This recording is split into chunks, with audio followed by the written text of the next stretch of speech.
माझं घर, आमचे वडील 87 वर्षाचे आहेत. आजही ते मनोज दादांच्या या ह्याच्यामध्ये ते पुढे आजही. त्याच्यामुळं राजकारण आम्ही कधी आणि समाजाचा विषय हा कधी आणला नाही. मला वैयक्तिक जे काय आणूही नाही, आणणार नाही आम्ही कधी.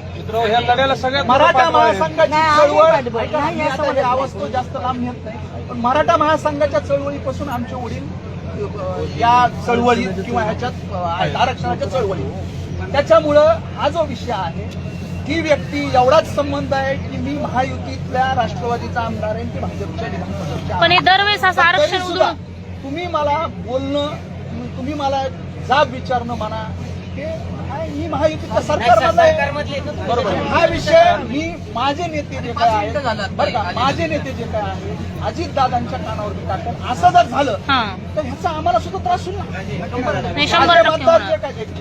माझे लोक, माझे सहकारी, माझ्यासाठी जीवाचं रान करणारे लोक हे करताय ना, त्यांना तुम्ही चॅलेंज करताय, त्यांच्या जखमेवर तुम्ही मीठ चोळण्याचं काम करताय.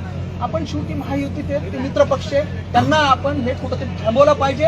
आणि हा विषय जितक्या लवकर होईल तितक्या लवकर हा विषय कुठंतरी आता